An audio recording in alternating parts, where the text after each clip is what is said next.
Good morning, everyone. It's Robert from On My Turntable. Hope you're having a great morning this morning. It's Saturday morning. Looks beautiful out there, but it was cold as hell last night. Uh, Coffee kind of morning. I don't know what's going on. We're having, I don't know. we go from shorts to long sleeve shirts. Want to have a look at, an attempt to have a look at, hopefully I do it justice, the amazing band Led Zeppelin.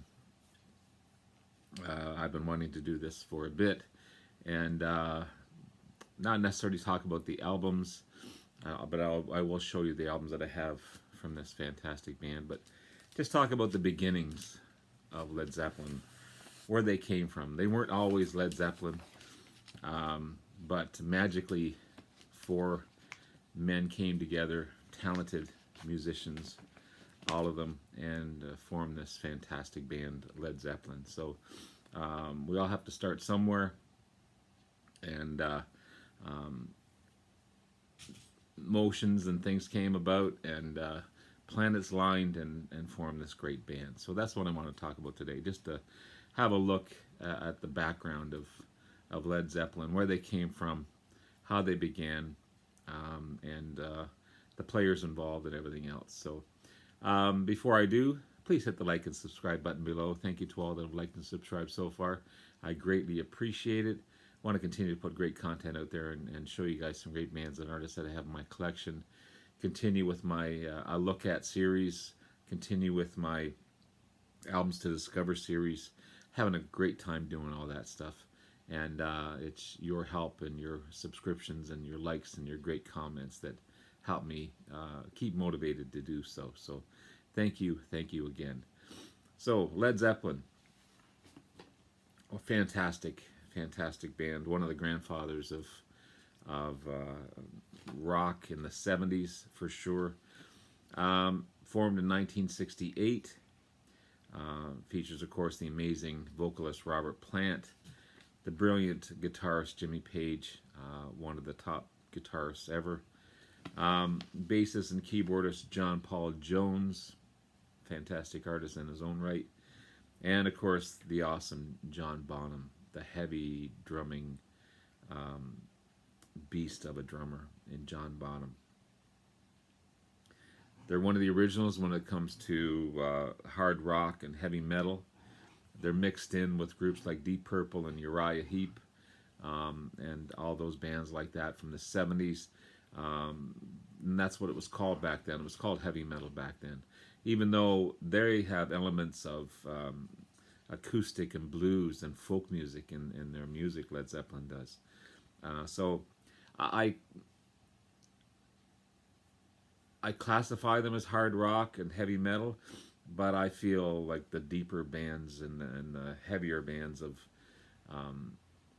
Deep Purple and Uriah Heep are just slightly in that element rather than Led Zeppelin. Led Zeppelin was more blues-based, more folk, acoustic, with some heavy elements to them. Some of their songs are pretty heavy, but so I just, not that I have a disagreement with the word heavy metal in their music, but they're pioneers for sure.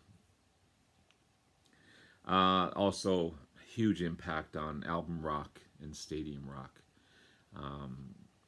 Every album that they have is remarkable. They are an album rock band rather than a singles rock band, and of course their stadium shows were just fantastic. Originally, they were known as the New Yardbirds.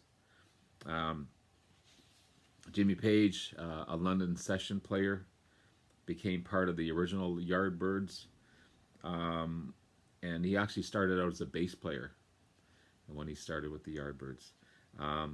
Jeff Beck was the lead guitarist at the time with the Yardbirds, which is another great, fantastic band, and without the Yardbirds, no Led Zeppelin. Of course, the Yardbirds also had Eric Clapton in there. So those three guitarists formed and shaped the Yardbirds, which would eventually become Led Zeppelin. Jeff Beck left the Yardbirds in 1966 And then after that, the Yardbirds pretty much stopped touring. Jimmy Page wanted to continue, and he also wanted to form a supergroup with him, with Jeff Beck on guitar.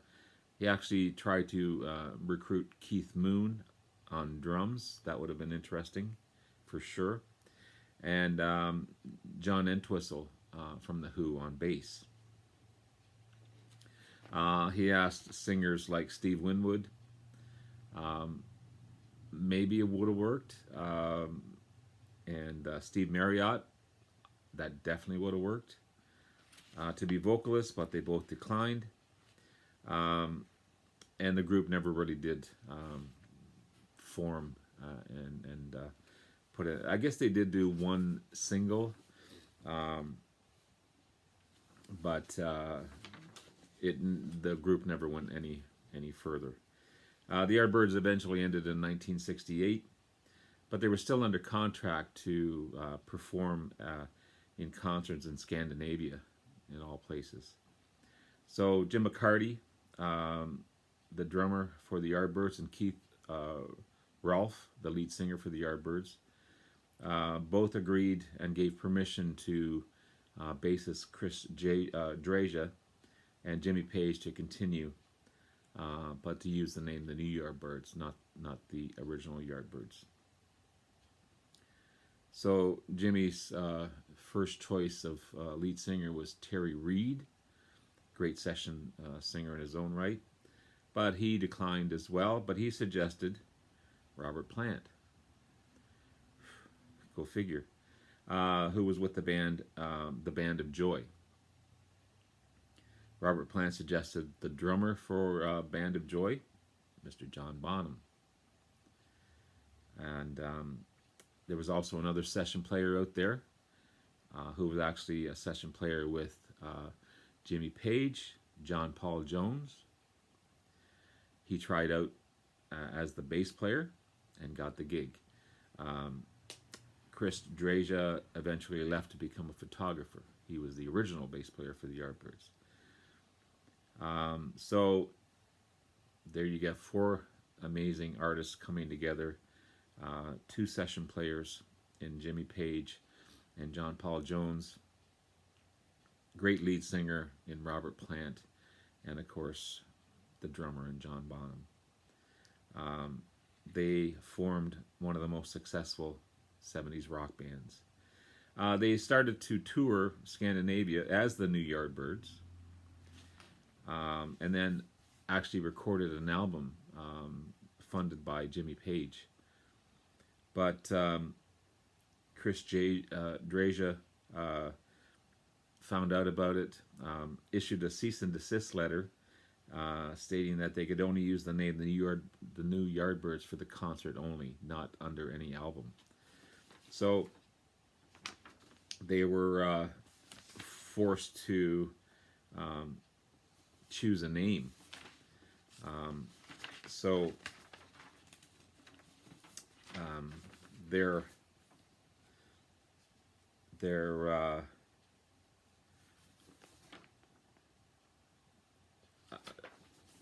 manager,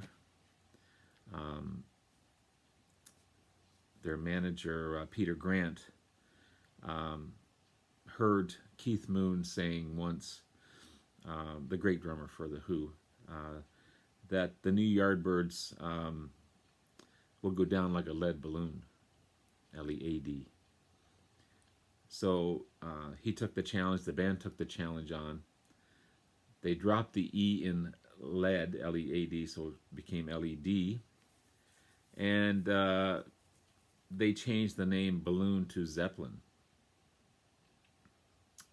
Hence the beginning of the great Led Zeppelin. Pretty cool how everything comes about and everything forms into greatness after different beginnings. So if it wasn't for the Yardbirds, Led Zeppelin would not be. So that's how Led Zeppelin became Led Zeppelin.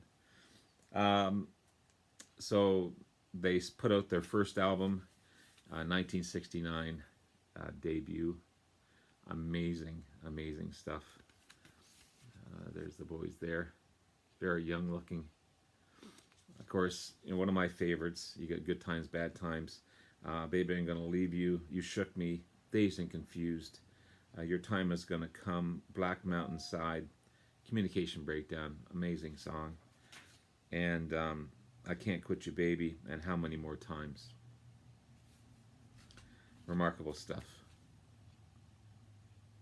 Remarkable stuff. Sorry. And then you have, in that same year, Zeppelin 2.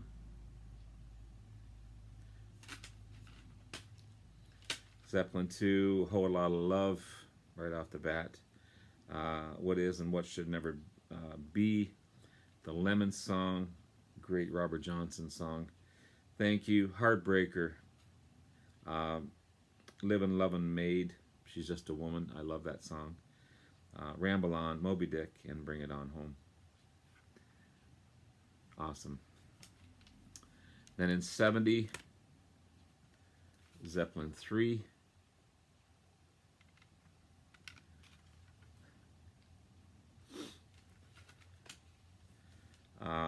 You got The Immigrant Song, Friends, Celebration Day, Since I've Been Loving You, Out on the Tiles, Gallows Pole, Tangerine, That's the Way,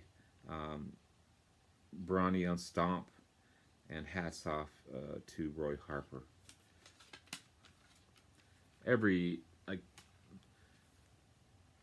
Unfortunately, with Led Zeppelin, I just have to say this, a lot of the songs you become tired of because you hear them so many times on the radio. But these deep tracks, man, they're so good.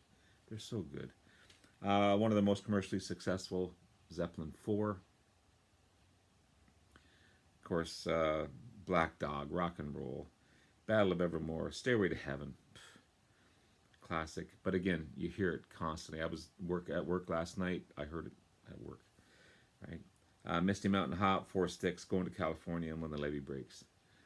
Amazing album. Amazing album. I also have that on vinyl. Couple copies, actually. And an album with no vinyl in it. So I've got like a poster up on the wall. It's a great album. And then you have 75s. I'm missing a couple of their albums for sure.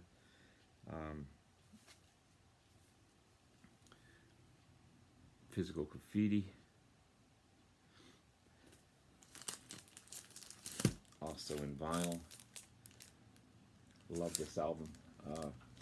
Because you don't hear a lot of the songs on the radio from this one. It's great. In the Night, Bonham, Down by the Seaside, 10 Years Gone, Night Flight, the Wonton Song, Boogie with Stu, cool track, Black Country Woman, and Sick Again. Amazing, amazing stuff. I love the cover. Love the cover. Physical Graffiti. And then you have, I was listening to this one last night. Every track on that is amazing. You got Presence, 1976 Presence. It's on the Swan Song label. What a great album. It's because you don't hear it, it's like discovering something new because you don't listen to this one. I don't listen to it much. I should listen to it more because you're so used to their first 4 or 5 albums. But what a great album this one is. It's really, really good. You got Achilles' Last Stand, For Your Life, Royal Orleans, Nobody's Fault But Mine, Candy Store Rock, Hots for Nowhere. Hots on for Nowhere, sorry, and T for One. Um, all produced by Jimmy Page, most of them anyway. Um, then the song remains the same. Great soundtrack to the movie. Awesome live tracks. Um, these guys are so good on live. Remarkable stuff. And recorded in 1973. And then finally, Mothership, released in 2007. Basically, including songs from their 8 studio albums. This one pretty much has anything and everything that you need. As far as Led Zeppelin, Good Times, Bad Times, Communication Breakdown, Days Are Confused, Baby I'm Gonna Leave You, Whole Lot of Love, Ramble On, Heartbreaker, Immigrant Song, Since I've Been Loving You, Rock and Roll, Black Dog, When the Levee Breaks, and Stairway to Heaven. That's just side 1, or disc 1. Disc 2, song remains the same. Over the Hills and Far Away, Dire Maker, No Quarter, Trampled Underfoot, House of the Holy, Kashmir, Nobody's Fault But Mine, Achilles' Last Stand, In the Evening, and All My Love. Fantastic stuff. Fantastic. So, unfortunately, the band chose to end it, or fortunately, depending on how you look at it. Some bands continue on and it's successful. I don't know if I could see another drummer with them. After John Bonham's death, they decided to end in 1980. But within that 12-year period, they were one of the best-selling bands ever, selling upwards of 200 to 300 million albums worldwide. That's just unbelievable. Inducted in the Rock and Roll Hall of Fame in 1995, and one of the most influential bands of the 70s. Remarkable stuff. So that's Led Zeppelin. A look at Led Zeppelin. Thank you all for everything. Love you guys. Thank you for your support. It's been a difficult year, both physically, mentally, sorry, with everything going on with the loss of my dad in January. Still grieving over that one. Not doing as many videos as I want to because of everything going on. But when I get a chance to do something like this, it means a lot. And hopefully I did the band justice. So, love you guys. We'll talk to you again soon. Take care. Bye now.